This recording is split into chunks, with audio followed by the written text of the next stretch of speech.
Asad Rehman on this point. The UK already undergoing disruptive climate change with increased rainfall, sunshine, temperatures and the like, according to scientists. The experts said that in the space of 30 years, the UK has become 0.9% warmer and 6% wetter. Asad, good afternoon to you. Good afternoon, Ian. Nice to have you with us. You're from the coalition of civil society groups demanding climate action at the UN talks in Glasgow. I'm sure you probably share some of the reservations that I have on this, actually, despite what you do and your kind of skin in the game on this. The sense that if we have big economies elsewhere, China and India are always mentioned, not doing their bit, then what's the point in the rest of us doing it? Well, first of all, the report that comes out, as one of your listeners just said, just shows that we're in a very serious situation here in the UK in terms of the climate crisis. All of these extreme weather impacts, like the flooding last week, heat waves, buckling train lines, records stretching back a century being broken. So we know that this isn't something that's happening somewhere else. It's also happening here. Mm-hmm. And whilst it's a great British pastime to talk about our weather, our conversations going forward are going to be very, very different. It'll be about how extreme our weather is. Storms one week, heat waves the next, whose homes are flooded, what part of our infrastructure has been overwhelmed, what food crops have been affected. And as we know, in all of these crises, it's always the poorest who are the most affected. Now, the point that you make about other economies, absolutely, this is a problem of it's a global problem, and everybody needs to do their fair share, including rich countries like the UK. And if this is happening to us, and we're the fifth richest country in the world, imagine what's happening to less well-off countries who are not even responsible for this crisis. And of course, this isn't new. Governments have been told this and have been warned this for decades. And as you pointed out, this is happening at 1 degree warming. And we're currently hurtling towards the 1.5 degree level, where things really begin to spiral out of control. And the bill in terms of lives, livelihoods, and the cost of our economy will literally dwarf anything we need to see so far. Which is why I think, again, Asad, we come back to this issue of scratching our heads a little bit, thinking this is something worse than COVID, and yet all the very things that cause it, mining, fossil fuels, oil, driving gas guzzling cars, are all going on, even in this country, all perfectly legal. Cars, for example, I can go and buy as many of them as I like and drive them all day long. So it's quite difficult to square that circle.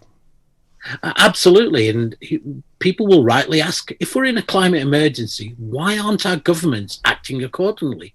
Why is it that the UK government is ripping up planning regulations, announcing new road buildings, approving new oil and gas fields, and not even meeting its own targets that it set itself? And of course, it's been criticised very heavily by scientists, MPs, and of course, climate justice groups like us, that it's failing to put climate at the heart of its policymaking. I think there is absolutely right. There is an expectation that governments will act in our interests. But unfortunately, they're still acting in the interests of big business who are causing these crises. So really, we are in a race against time. We are less than 100 days before this critical UN climate summit. We expect governments to be able to announce plans about how they're going to cut their emissions, how they make our homes, transport systems, cities and economies able to adapt. And of course, how we can help those less well off around the world who are already paying the price for this action. I mean, some people are sad to say that this is actually just another this is actually a capitalist dream, really, because this is like a green industrial revolution. New cars, new boilers, new ways of heating, new ways of travel, new forms of transport, new infrastructure, new roads, new everything. I mean, this is a way of kind of rebooting the economy for rich people, right? Well, you've just been duped into this as a left-winger, into thinking that this is a worthy cause. And in fact, it's the big billionaires that are playing you like an old banjo. You're right that what we have is an economic system which has benefited the wealthiest, and they see they've caused this crisis and are now looking at opportunities to, make even more money off trying to solve this crisis. But that doesn't have to be the approach. Look, we can find a way to deal with these crises and deal with inequality in our own countries. We could be saying yes to retrofitting all homes so no people have to worry about whether they're heating their bills or eating. We could be talking about better and fairer public transport so everybody has access to good public transport. We could be talking about the kind of jobs that are needed.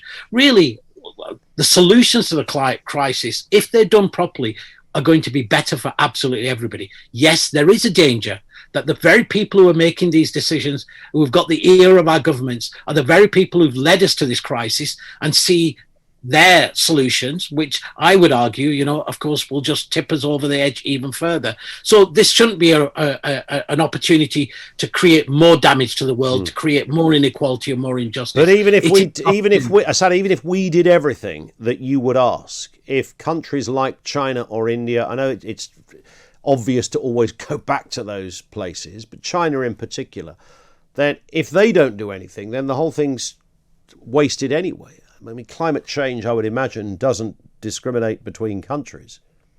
No, absolutely not. So, look so there's no point, is there? If China aren't going to play ball, then what's the point?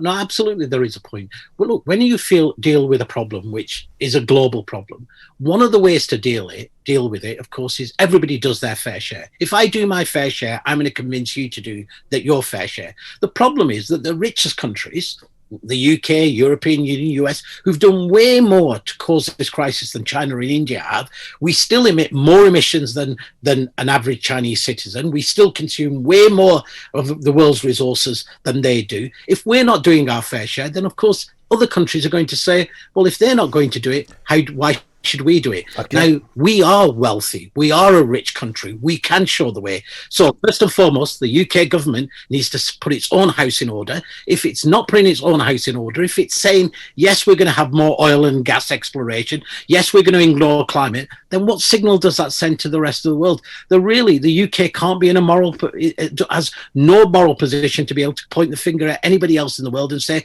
you're not doing your fair share when we're not doing our fair share. Asad, thank you. Asad Rehman, who's a spokesperson for COP26 Coalition of Civil Society Groups demanding climate action at the UN talks in Glasgow.